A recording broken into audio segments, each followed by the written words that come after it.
Am I in the same sweatshirt as I was for my August wrap up? Yeah. Yes, I am. Hey guys, welcome back to my channel, or welcome if you are new.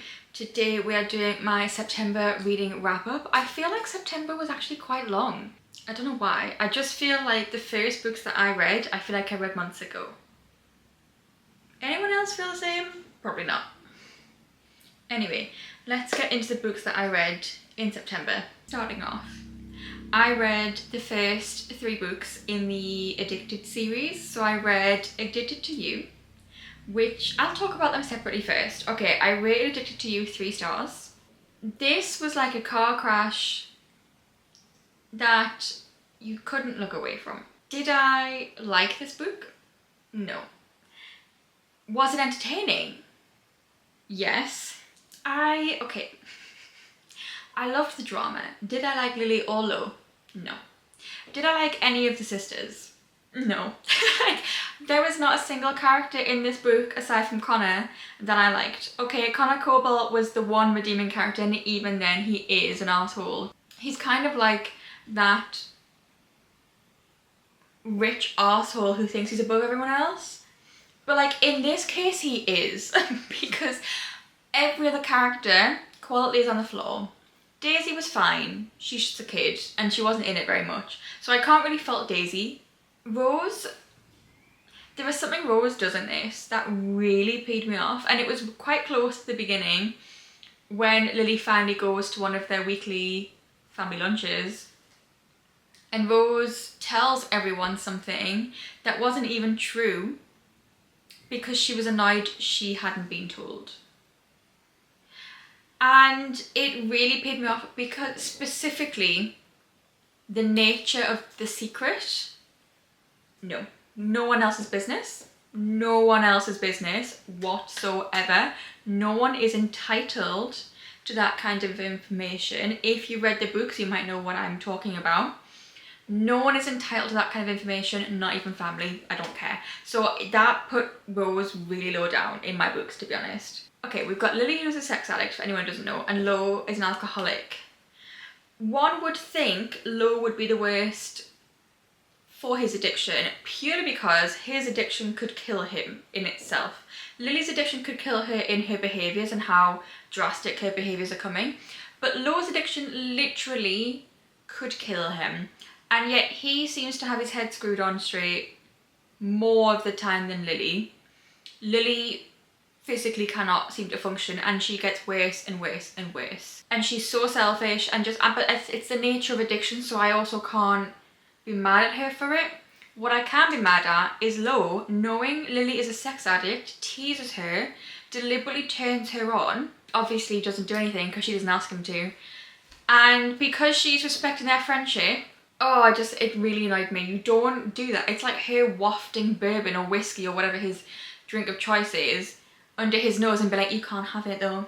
Like, I really didn't like that. I really didn't like that. But on the whole, Lily and Lo, terrible for each other. They're very toxic. Could not be worse for each other. They just enable each other the whole time. And again, Lo could very easily die from his addiction. And Lily's just kind of like, yeah, it's fine though, because he allows my addiction. I'm so sorry. That's what I mean by she's so selfish. She's willing to let the person she loves most in this world, platonically and romantically, potentially die or get very, very, very ill just because he's the only one who knows and understands her addiction, and she doesn't want to have to face her own addiction by him getting help. And then when they are together romantically, they're even worse for each other than when they were friends. So I did rate it 3 stars because I enjoyed it. It was entertaining. It was a really quick read. But I mean, the writing was fine, but it wasn't like good writing. It wasn't like, I didn't feel it connected to the characters at all. It was fine in that it was fine for like, in the same way as like trash TV is fine. Do you know what I mean? Like, you're entertained, so it does its job, but that's about it. It didn't go any further than that for me.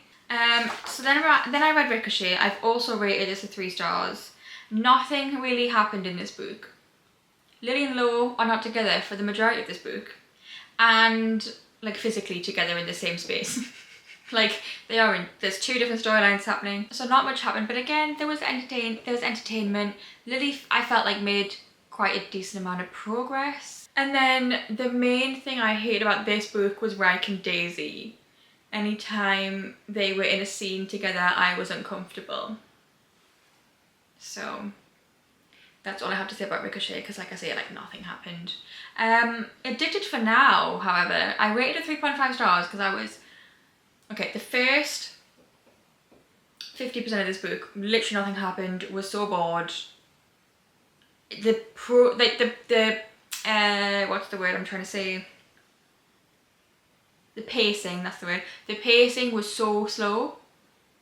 Stuff was happening, some really big stuff had happened. Their lives had been kind of turned upside down. But it was the pacing made it feel like nothing was happening and that it was really slow. I will say, sorry, about Ricochet, Rose really did redeem herself from Ricochet. And I Addicted for Now. I like Rose now. Okay, I do like Rose. Again, the main thing I hated about this book was Ryke and Daisy. Someone call the police, because Ryke is literally a groomer or a paedophile or both. I'm so sorry for everyone who loves Ryke. He is ridiculously inappropriate, borderline illegal in what he's saying and doing. Daisy is 15, 16 in these books. No, he is 22 years old. I'm so viscerally uncomfortable. I wanted to stop reading at one point during one of their scenes. Even though the book wasn't even about them, they made me feel so uncomfortable. And there's a moment where Lily's recognised this, and she kind of recognised it in Ricochet. There was like a weird moment, and she like told Ryke, this is not acceptable, no. And he started like gaslighting her, being like, well, no, it's not that, blah, blah, blah, blah, blah.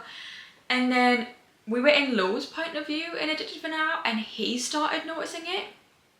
And then Lily is like, oh no, but it's not that, surely. Even though she's been having those exact same thoughts. I'm like, why is not more people concerned about what is happening, about what Ryke is saying? And then it's like, oh, well, it's just Ryke. It's just, he's very outspoken. He's not afraid to offend anyone. It's not about what's offensive. It's about what's fucking appropriate. She is 15. Do not talk about sex to her. No, do not. That is inappropriate. It is disgusting. And I was so uncomfortable. And yes, Daisy as a character is really annoying, but she's a teenager. She's also a teenage celebrity. She's kind of allowed to be annoying and stupid and make bad decisions. Okay, Ryke is an adult and he should know better. That's all I'll say about them two.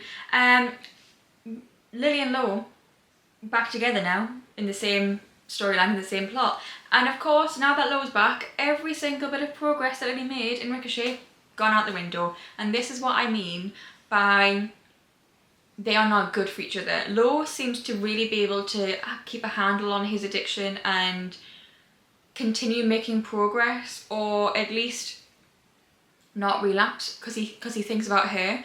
And in some ways she does feel the same, but in general she does worse when Lo is around.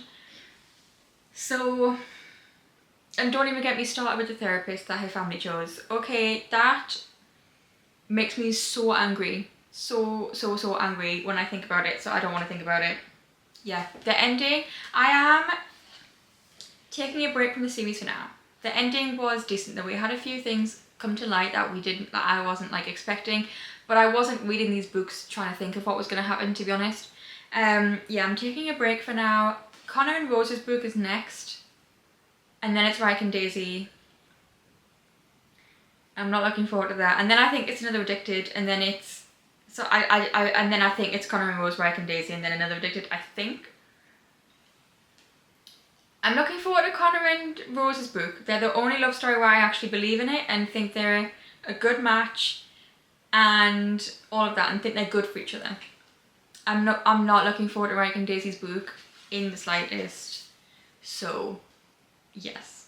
Anyway, that was the Addicted series so far that I've read. I am going to continue the series, I am.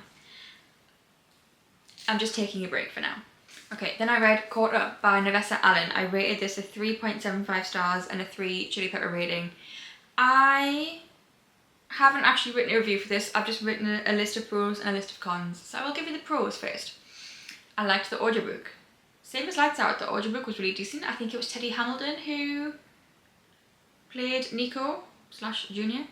I liked the sex positivity in the book and the sex worker rep.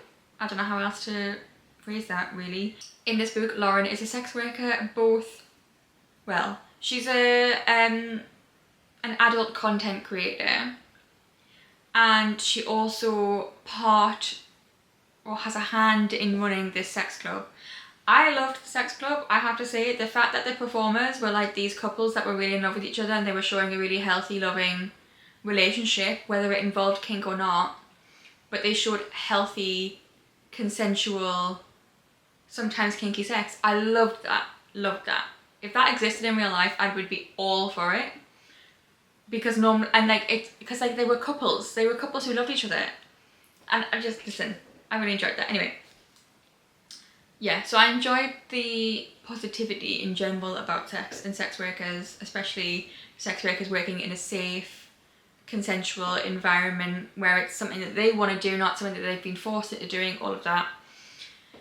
It also had good smut, which I would hope so, because Lights Out was really good. It was entertaining. I was entertained while reading this. We got to see Josh and Ali again, and I love those two. And it did have LGBTQ plus rep, because we have Ryan. What's their name, Ryan? Yes, we have Ryan, who is non-binary. They go by they, them. I did see a lot of reviews on Goodreads saying they didn't like the whole they, them thing. I don't know whether they didn't like it because they don't agree with it as a concept, which I don't agree with that. If you identify how you want to identify, it's not hurting anyone else, it's no one else's business. I'm all for it. I was really happy to see it. I don't know if it was that they just were against that concept, or if they would just found the whole they them thing a bit clunky in the writing, which I don't understand, because this is the thing, people who are like, it's really hard to say they them in a sentence. It's really not. It's still a pronoun and it still works like she, her, or he, him, linguistically. It still works in a sentence. It still fits. And I think people who think it's a struggle, all they need to do is just start using they, them randomly, talking about anyone, because it works for anyone. At the end of the day, that's all I have to say on that. I don't agree with people saying they didn't like it, because I didn't think it was clunky in the writing at all. I can understand sometimes it gets a little bit wordy because if someone was talking about me, I would not care if someone referred to me as they, them. I don't care in the slightest. Because I identify as she, her, you could use in a sentence she, her, and they, them. So you've got 4 options in a sentence that if you're needing to use a pronoun quite often, you've got, I say 4 options. Obviously, depending on verb tense and all of that, you've only got 2. But you could switch it up a little bit. Whereas if someone only identifies as they, them, that's all you can use, and I get that, but it's the same as it would be clunky if someone is constantly using she or constantly using he in a sentence. So I think that maybe just comes down to maybe finding other ways to work around the sentence, so you're not having to use pronouns in general constantly in that sentence. Maybe rethinking the sentence, but it wasn't clunky. It wasn't. So yeah, I would like to just say that. Anyway, the cons. His nickname was Junior. I hated that. Nico was fine. Nico was fine. Why did he have to be called Junior? I hated that. There wasn't a whole lot of plot, I'll be honest. There wasn't a lot of plot. I don't actually know what the plot of this was, aside from, my dad's mean, I want to get out. That was literally it. It was Rapunzel, but he was Rapunzel, and I am taking that from a Goodreads review that I saw earlier today. Okay, literally. It wasn't as funny as Lights Out. It didn't have that same spark. It didn't have that same something that Lights Out has. And the other thing is, he has a bike, but we got no bike smut content, which, come on, Nevessa Allen, I know you're on book talk. I know you're on bike talk, okay? You really did us dirty by not giving us a bike scene. I'm just gonna say that. Anyway, I am looking forward to the next one, but I feel like I'm guessing who the next one is based on the ending.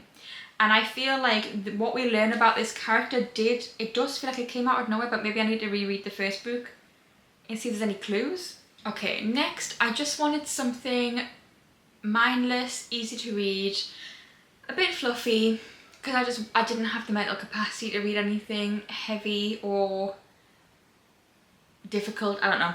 Anyway, I picked up That Kind of Guy by Stephanie Archer. So this is her Queen's Cove series. It's a completed series. It's 4 books following, I think it's 4 brothers. Obviously I've read her Vancouver Storm series, so I had this and wanted to read it at some point anyway. And I'm really glad I picked it up. I rated it a 4.5 stars and a 2 chili pepper rating. It's nice and short. It's just under 300 pages, to be honest. This is a fake dating, dislike to love, small town romance. So we have Avery, who is a manager at one of the restaurants in Queen's Cove. She's not a Queen's Cove local, but she absolutely loves the place. She loves being the manager of this restaurant and she wants to one day own it. That's the plan. Until that plan has to come forward by 5 to 10 years because the owner's decided she wants to sell it, and she does want to sell it to Avery, but Avery's not quite financially there yet. And bank says no to a loan, and basically she has one option, and that is Emmett. So Emmett is, him and his brother co-own this construction company. His brother's more the construction side and Emmett's more the business side. And it's done very well for itself, so he has a decent amount of money. He offers to co-sign on her loan if she pretends to date him because he's running for mayor, and word around is that people don't want to vote for him because he's a bit of a playboy. And really, he's the kind of person, yeah, he sleeps around, but he's just kind of like not found the person that he wants to be with yet, so it's kind of whatever. She doesn't like him because he's very charismatic, a little bit cocky, everyone seems to love him, and he just is very chatty. He's the kind of person where he strikes up a conversation with the cashier at the supermarket, with the waitress at the restaurant. Like, he's just very chatty, very open, and she really doesn't like that about him because she thinks it's fake, whereas actually he just is a very friendly guy. And he just likes people and he likes talking to people. So I loved Emmett. I absolutely loved Emmett. He was such a sweetheart. I enjoyed reading this book from the first page. It was so easy to read, so mindless, which is exactly what I wanted at that time. And I loved them as a couple. So I highly recommend this. I'm looking forward to continuing with the rest of the series. Don't know when I'm going to get around to it. Probably going to be next year at this rate because I have a lot of books I want to read this autumn.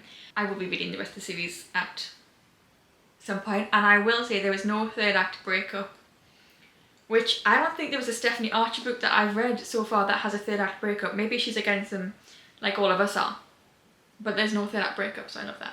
Next I read Woven by Gold by Elizabeth Helen, which is the 2nd book in the Beasts of the Briar series. I think I rated the first book 4 stars as well, so I liked this about on par, and I've given it a 3.5 chili pepper rating. It could be a 4, to be honest, but there's a book I've read this month I've given a 4. And now I'm thinking maybe that's a 5 and this is a 4. I haven't decided. We're going with a 3.5 for now, okay? There's not a lot I can say about this book because it's the 2nd book in the series and I don't want to spoil anything. But I will say, all of the MMCs I liked more in this book. They seem to have made some character progression. Farron especially makes a lot of character progression, or has a lot of character progression, sorry, in this book, which I really did enjoy seeing, because he was a quote-unquote weaker character in his own character. He was quite scared, quite fragile, a little bit cowardly, bless him, and he makes a lot of good progress in this book against that. But I will say Kaldarian, he really needs to just get a grip and stop hiding things and not telling people things because he's decided it's for everyone's best interests. It's not. It's simply not. So he's still slightly annoying, but in general, all 4 of the guys have made a bit of character development. Their annoying perks from the first book, they're lessening. So honestly, this is just a fun, smutty time. Completely unserious, even though it's really, like, the books get really thick. I think this one's like 560 pages. Yeah, it's just kind of addictive, I'm not gonna lie. This is like the good version of trash TV, where the Addicted series was like bad trash TV, you know? After that, I went straight into Forged by Malice, which is the third book in the series. Even thicker still, 600 plus pages. I read 3 very thick books in a row. I'm not gonna lie, I don't know what happened to me this month. This one I've rated a 4.25. I liked it ever so slightly more because of the ending, kind of. Like this, because of the last sort of 30%. And I've given this a 4 chili peppers because the more we get into the series, the more people are involved. Basically. Yeah, that's probably the best way I can describe it. Again, not much I can say about this book without spoiling things, so I'm not going to. All I'm going to say is I love Caspian. I have since the first book. There's something about him that intrigues me, and I think we have good reason. There was evidence that there was clearly a lot more to him. There's very clearly a side he wants to be on and a side he's kind of forced to be on, and he doesn't know how to play it. And there's clearly things happening. He knows a lot more. He's the character who knows the most, it seems, out of this whole series. And we're only getting to learn snippets here and there. But there's clearly more to it. Yeah, I really like Caspian. And I'm hoping I'm right about him. Okay, the next book I read, well, the next 3 books. The last 3 books of this. I read in my reading my autumn TBR video that went up this week on Wednesday. I read Shield of Sparrows by Devney Perry. This is my first Devney Perry book that I have read. I do really want to read the Eden series. I think there's another one, I can't remember what it's called, that I've heard a lot about. And I'm definitely going to get them now because this book was a 5 stars. A very easy 5 stars. I absolutely loved this book. I give it a 2 chili pepper rating. This was such a good fantasy debut, and it's the fact it's a fantasy debut it blows my mind. She has written a lot of books. Like, that's a lot of books. And this is her first fantasy. And I just think it's immaculate. The world building, the amount of thought she's put into this. Not only in building a world that's this sort of ironclad. Like, it's a really good standalone world. It feels very different to other fantasies I've read, and I haven't read loads, don't get me wrong, but I've read a decent amount. But also in how that information, that world building is presented to us, it's very palatable. I feel very confident in my knowledge about the world, and yeah, I don't know, it's just how she presented it was great. It's quite a slow burn in plot and in romance because you've got all this world building in the first 70% of the book. But that world building is leading up to a few plot twists, some of which you'll guess. But I think those ones are there as a red herring so you don't guess the other ones at the end, because I did not see the ending coming at all. But also it's just a nice gradual build up into these high stakes. I mean, it's high stakes throughout the whole book because this world is a very dangerous world, what's happening. I'll give you a very vague idea of what this book is. You've got Odessa, who is the firstborn princess of Quendis. Her dad's the king, but her younger sister, who's got a different mother, May, she is the one who is in line to be married off in order to fulfill the treaty called the Shield of Sparrows. So basically this treaty is between the 5 main countries in this continent. What's the continent called again? That's one thing I always forget, is names of things. I can't remember. I remembered Quentis, to be honest. So the continent is called Calandra, and you've got 5 countries in this continent. The 5 countries have this treaty where they basically have to sort of marry off one of their princes or princesses to another country's princess or prince. And they've worked it out so that they give it enough generations in between, and they change up who's marrying who so that there's no worry about, like, incest. But realistically, it's still a small pool. But I mean, I live in England. Okay, the royal family doesn't have a great back history, so we're not going to judge too much up there. So yes, basically, this generation, this year, it's due for Quentis and Tura to have their sort of marriage to forge the 2 countries into an alliance to fulfill the Shield of Sparrows. And May is the princess that the king has chosen will go. However, the Prince of Tura, who is to be wed, decides no, he doesn't want May, he wants Odessa. Odessa, who has been completely just pushed aside, not really thought about, not really trained in anything royal or otherwise. She's just been kind of forgotten about. And then the high stakes comes from, there's these like monsters who are attacking villages, and a lot of people are dying all the time, basically, and we're trying to find a way to kind of stop that. It was really, really good. Okay, the romance was so good as well. It was a really good slow burn. There's not a lot I can say because I don't want to spoil things about the romance, because there was a lot of, yeah, I just want people to experience the romance themselves. I don't want to say much aside from the fact that I love them. Yeah, it was really good. It was really unique, and like I say, it was a slow burn, but just trust me, because it's still really entertaining. It's so easy to get into, and even though nothing's happening for a large majority of it, you don't mind because you get to know the characters and you get to really love the characters, and the banter is really entertaining, and like I say, the plot twist is so good.